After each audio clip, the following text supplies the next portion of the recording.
Hi friends, இந்த வீடியோவில் 6ஆம் வகுப்பு முதல் பருவத்தில் இருக்கக்கூடிய வரலாற்றில் இருக்கக்கூடிய அந்த 4 பாடங்களில் இருக்கக்கூடிய 1 மார்க்கை வந்துட்டு நம்ம பார்க்கலாம். வாங்க ஃப்ரெண்ட்ஸ், இப்போ வீடியோக்குள்ளே போகலாம். ஃபஸ்ட்டு கேள்வி பாருங்கள். பழங்கால மனிதன் தனது உணவை சேகரிக்க மேற்கொண்ட நடவடிக்கை என்ன அப்படின்னு கேட்குறாங்க. பாருங்கள் வணிகம், வேட்டையாடுதல், ஓவியம் வரைதல், வந்துட்டு விலங்குகளை வளர்த்தல். ஆப்ஷன் வந்துட்டு வேட்டையாடுதல். இதுதான் வந்துட்டு சரியான விடை. நான் ஆப்ஷன் சொல்கிறதுக்கு முன்னாடி நீங்கள் படிச்சிருப்பீங்க இல்லைங்களா, உங்களுடைய ஆன்சர் அந்த மைண்டில் வச்சுட்டு அதுக்கப்புறமா இந்த வீடியோவை பாருங்கள். உங்களுக்கு வந்துட்டு இது ஒர்க் அவுட் பண்ணி பார்க்குற மாதிரி இருக்கும். அதே மாதிரி இதில் இருக்கக்கூடிய கேள்விகள் எல்லாமே உங்களுக்கு ரொம்ப யூஸ்ஃபுல்லாக இருக்கும். ஸோ அதனால் வீடியோவை ஸ்கிப் பண்ணாமல் பாருங்கள். அடுத்த கேள்வி பாருங்கள் ஃப்ரெண்ட்ஸ். பழைய கற்கால மனிதன் பெரும்பாலும் வாழ்ந்த இடங்கள் பாருங்கள். குகைகள், கோவில், மரப்பொந்து, இவற்றில் எதுவும் இல்லைன்னு சொல்கிறாங்க. ஸோ ஆப்ஷன் குகைகள் இதுதான் வந்துட்டு சரியான விடை. அடுத்த கேள்வி பாருங்கள் ஃப்ரெண்ட்ஸ். வரலாற்றின் தந்தை யார் அப்படின்னு கேட்குறாங்க. ஆப்ஷன் பாருங்கள். அரிஸ்டாட்டில், காஸ்வட் ஃபாஹின், ஹெரோடோட்டஸ், மேற்கண்ட எதுவும் இல்லை அப்படின்னு சொல்லி கொடுத்துருக்காங்க. ஆப்ஷன் வந்துட்டு ஹெரோடோட்டஸ் இதுதான் வந்துட்டு சரியான விடை. அடுத்த கொஸ்டின் பாருங்கள் ஃப்ரெண்ட்ஸ். அசோக சக்கரத்தில் உள்ள ஆரக்கால்களின் எண்ணிக்கை எவ்வளவுன்னு கேட்டிருக்காங்க. ஆப்ஷன் பாருங்கள். 22, 24, 26, 36ன்னு கேட்டிருக்காங்க. ஆப்ஷன் 24 இதுதான் வந்துட்டு சரியான விடை. தேசிய கொடியில் நடுவில் இருக்கும் இல்லைங்களா, அதுதான் கேட்டிருக்காங்க. அடுத்து பாருங்கள். பழைய கற்கால மனிதன் பழக்கிய முதல் விலங்கு வந்து என்னன்னு கேட்டிருக்காங்க. ஆப்ஷன் பாருங்கள். நாய், பூனை, குதிரை, கரடி அப்படின்னு கொடுத்துருக்காங்க. ஆப்ஷன் வந்துட்டு நாய் இதுதான் வந்துட்டு சரியான விடை.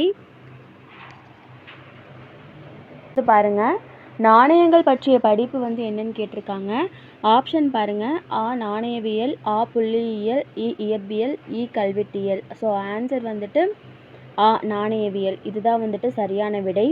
நான் வந்துட்டு மோஸ்ட்லி ஆப்ஷன் கொடுக்க மாட்டேன். இது வந்துட்டு ஓன் கொஷின் அண்ட் ஆன்சர்ன்றதுனால மட்டும்தான் நான் ஆப்ஷன்ஸ் ரீட் பண்ணுறேன். அடுத்தது பாருங்கள். எழுத்து பொறிப்புகள் பற்றிய படிப்பு என்ன அப்படின்னு கேட்டிருக்காங்க. நாணயவியல், ஊடகவியல், கல்வெட்டியல், இதழியல்னு கொடுத்துருக்காங்க. ஸோ ஆப்ஷன் கல்வெட்டியல் இதுதான் வந்துட்டு சரியான விடை. நெக்ஸ்ட் கொஷின் பாருங்கள் ஃப்ரெண்ட்ஸ். அசோகர் குறித்த அனைத்து வரலாற்று ஆவணங்களையும் தொகுத்து வெளியிட்ட, அதாவது நூலாக வெளியிட்ட ஆங்கிலேய எழுத்தாளர் வந்துட்டு யாருன்னு கேட்குறாங்க. ஆப்ஷன்ஸ் பாருங்கள். Charles Mason, Charles Darwin, Charles Allen. So option Charles Allen இதுதான் வந்துட்டு சரியான விடை. கொஷின் பாருங்கள். பேரரசர் அசோகர் பின்பற்றியது என்னன்னு கேட்டிருக்காங்க. அன்பு, அறம், அமைதி, வந்துட்டு மற்றும் அப்படின்னு கொடுத்துருக்காங்க. ஸோ ஆன்சர் வந்துட்டு மற்றும் அதாவது அறம், அமைதி இதுதான் அசோகர் பின்பற்றியது. நெக்ஸ்ட் கொஸ்டின் பாருங்கள் ஃப்ரெண்ட்ஸ். பரிணாமத்தின் வழிமுறை என்னன்னு கேட்டிருக்காங்க. ஆப்ஷன் பாருங்கள். நேரடியானது, மறைமுகமானது, படிப்படியானது, விரைவானது அப்படின்னு கொடுத்துருக்காங்க. ஸோ ஆப்ஷன் வந்துட்டு படிப்படியானது. அடுத்த கேள்வி பாருங்கள். தான்சானியா உள்ள கண்டம் என்ன கண்டம் அப்படின்னு கேட்குறாங்க. ஆப்ஷன்ஸ் வந்துட்டு ஆசியா, ஆஃப்ரிக்கா, அமெரிக்கா, ஐரோப்பா அப்படின்னு கொடுத்துருக்காங்க. அடுத்தது இதனுடைய ஆன்சர் வந்துட்டு ஆப்ரிக்கா இதுதான் கரெக்டான விடை. நெக்ஸ்ட் கொஸ்டின் பாருங்கள் ஃப்ரெண்ட்ஸ். மனிதர்களின் பரிணாம வளர்ச்சி பற்றிய படிப்பு என்னன்னு கேட்டிருக்காங்க. தொல்லியல், மானுடவியல், கல்வெட்டியல், இவற்றில் எதுவும் இல்லை. ஸோ ஆன்சர் வந்துட்டு மானுடவியல் இதுதான் சரியான விடை. அடுத்த கேள்வி பாருங்கள். பீகிங் மனிதன் வாழ்விடம் என்னன்னு கேட்டிருக்காங்க. ஜப்பான், கொரியா, சீனா, அமெரிக்கா. ஆப்ஷன் வந்துட்டு சீனா இதுதான் சரியான விடை. அடுத்த கேள்வி. டேஸ் கண்டுபிடிக்கப்பட்ட நிகழ்வு விவசாயத்தை எளிமையாக்கியது அப்படின்னு கேட்டிருக்காங்க. சக்கரம், குகை, கலப்பை, நெருப்பு. ஸோ ஆன்சர் வந்துட்டு கலப்பை இதுதான் வந்துட்டு விவசாயத்தை எளிமையாக்கியது. அடுத்த கேள்வி. பாறை ஓவியங்கள் டேஸ் மாவட்டத்தில் காணப்படுகிறது அப்படின்னு கொடுத்துருக்காங்க. நீலகிரி, திருப்பூர், கோவை, கரூர். ஸோ பாறை ஓவியங்கள் வந்துட்டு நீலகிரி மாவட்டத்தில் தான் இருக்குது. கரிக்கையூர் அப்படின்ற இடத்துல தான் வந்துட்டு காணப்படுறதா சொல்கிறாங்க. அடுத்த கேள்வி பாருங்கள் ஃப்ரெண்ட்ஸ். தொடக்க கால மனிதன் வாழ்க்கை முறையை அறிந்து கொள்ள உதவுவது வந்துட்டு என்னன்னு கேட்டிருக்காங்க. ஸோ ஆப்ஷன் வந்துட்டு ஆ செப்பேடுகள், ஆ கல்வெட்டுகள், இ பாறை ஓவியங்கள். விடை வந்துட்டு கண்டுபிடிச்சிட்டிங்களா நீங்கள்? விடை வந்துட்டு ஆப்ஷன் இ பாறை ஓவியங்கள். இதான் சரியான விடை. அடுத்தது பாருங்கள். 6500 ஆண்டுகளுக்கும் பழமையான நாகரிகத்தின் நகரம் என்னன்னு கேட்டிருக்காங்க. ஆப்ஷன் ஆ ஈராக், ஆ சிந்துவெளி, இ தமிழகம், இ தொண்டை மண்டலம். ஸோ ஆப்ஷன் வந்துட்டு ஆ ஈராக். இதுதான் வந்துட்டு சரியான விடை. அடுத்த கேள்வி. இவற்றில் எது தமிழக நகரம் அப்படின்னு கொடுத்துருக்காங்க. ஸோ இதை நம்ம ஈஸியாக கண்டுபிடிச்சிடலாம். ஈராக், ஹரப்பா, மொஹஞ்சதாரோ இது எதுவுமே தமிழக நகரம் கிடையாது. ஸோ ஆப்ஷன் இ காஞ்சிபுரம். இதுதான் தமிழக நகரம். அடுத்த கேள்வி பாருங்கள். பின்வருவனவற்றுள் எது பழமையான நகரம் அல்லன்னு கேட்டிருக்காங்க. ஆப்ஷன் பாருங்கள். ஆ பூம்புகார், ஆ மதுரை, இ சென்னை, இ காஞ்சிபுரம். ஸோ ஆப்ஷன் வந்துட்டு சென்னை. இதுதான் சரியான விடை. சங்கம் அமைத்து தமிழை வளர்த்த இடம் வந்துட்டு என்னன்னு கேட்டிருக்காங்க. ஆ காஞ்சி, ஆ சென்னை, இ மதுரை, இ திருச்சி. ஆப்ஷன் வந்துட்டு மதுரை. இதுதான் சரியான விடை. அதாவது இ இதுதான் சரியான விடை. அடுத்த கேள்வி பாருங்கள்.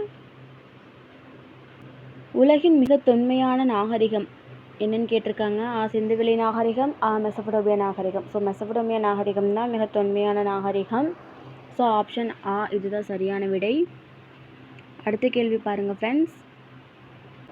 இரவு பகல் வேறுபாடு இல்லாமல் உயிர்ப்புள்ள நகரமாக விளங்கியது எதுன்னு கேட்டிருக்காங்க. ஆப்ஷன் பாருங்கள். ஆ மதுரை, ஆ சென்னை, இ காஞ்சி, இ முசிறி. ஸோ ஆப்ஷன் வந்துட்டு ஆ இதுதான் சரியான விடை. அடுத்த கேள்வி பாருங்கள்.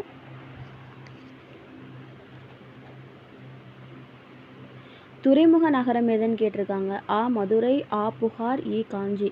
ஸோ ஆப்ஷன் ஆ புகார். இதுதான் வந்துட்டு சரியான விடை. துறைமுக நகரம் பூம்புகார் அப்படின்லாம் சொல்லுவோம்ல. ஸோ புகார்னா துறைமுக நகரம் அப்படின்னு சொல்லுவோம். அடுத்த கேள்வி பாருங்கள்.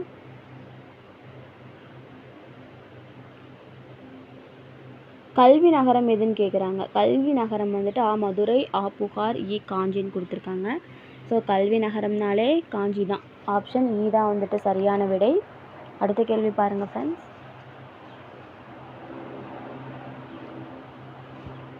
வணிக நகரம் எதுன்னு கேட்டிருக்காங்க. ஆ மதுரை, ஆ புகார், இ காஞ்சி. ஆ மதுரை. இதுதான் வந்துட்டு வணிக நகரம். அடுத்த கேள்வி பாருங்கள். மணிமேகலை தனது இறுதி காலத்தை கழித்த இடம் எதுன்னு கேட்டிருக்காங்க. ஆ மதுரை, ஆ புகார், இ காஞ்சி. ஸோ இ காஞ்சி இதுதான் சரியான விடை. மணிமேகலை பௌத்த துறவி அவங்க வந்துட்டு கடைசி காலத்தை தன்னுடைய இறுதி காலத்தை கழித்த இடம் வந்துட்டு காஞ்சிபுரம். அடுத்தது பாருங்கள். நகரங்களுள் சிறந்தது என்று காளிதாசர் குறிப்பிடும் நகரம் எதுன்னு கேட்டிருக்காங்க. ஸோ ஆப்ஷன் வந்துட்டு ஆ மதுரை, ஆ காஞ்சிபுரம், இ சென்னை, இ சிவகங்கை. ஸோ ஆப்ஷன் வந்துட்டு நகரங்களுள் சிறந்தது காஞ்சிபுரம். ஆ தான் சரியான விடை.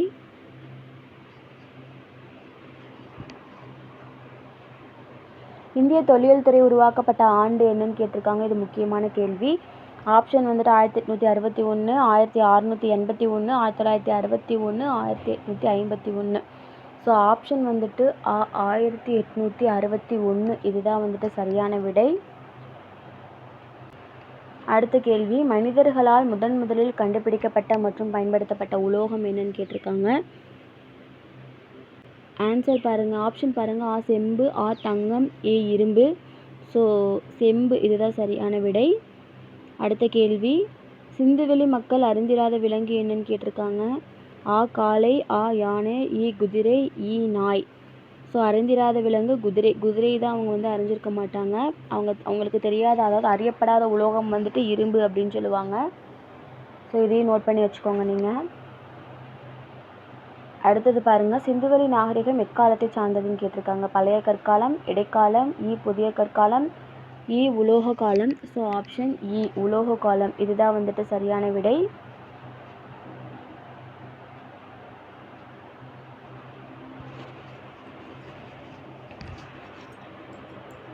அடுத்த கேள்வி பாருங்கள் ஃப்ரெண்ட்ஸ். சில குறிப்புகள், அதாவது இதில் நான் ஆப்ஷன்ஸ் கொடுக்கல, சில குறிப்புகளாக கொடுத்துருக்கேன், நோட் பண்ணிக்கோங்க. முதல் எழுத்து வடிவத்தை உருவாக்கியவர்கள் யார் அப்படின்னா சுமேரியர்கள். நெக்ஸ்ட், பகல் நேர கடைகளை வந்து நம்ம நாலங்காடின்னு சொல்லுவோம். இரவு நேர கடைகளை வந்துட்டு நம்ம அல்லங்காடின்னு சொல்லுவோம்.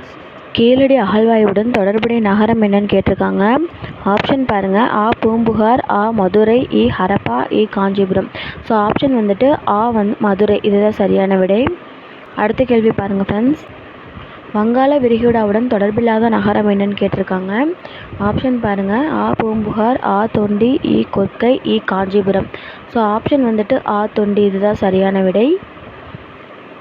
நெக்ஸ்ட் கொஷின் பாருங்கள். வரலாற்றின் தந்தை யாருன்னு கேட்டிருக்காங்க. ஆ அரிஸ்டாட்டில், ஆ காஸ்பர்ட், இ ஹெரோடோட்டஸ், இ மேற்கண்ட எதுவும் இல்லை. ஆப்ஷன் வந்துட்டு இ ஹெரோடோட்டஸ், இதுதான் சரியான விடை. இந்த வீடியோ அவ்வளோதான் ஃப்ரெண்ட்ஸ். நான் நெக்ஸ்ட் வீடியோ வந்துட்டு இதனுடைய அடுத்த கண்டினியூஷன் கொடுக்குறேன். இந்த வீடியோ உங்களுக்கு பிடிச்சிருந்துச்சு அப்படின்னா சப்ஸ்கிரைப் பண்ணுங்கள். தேங்க்ஸ் ஃப்ரெண்ட்ஸ், தேங்க்ஸ் ஃபார் வாட்சிங்.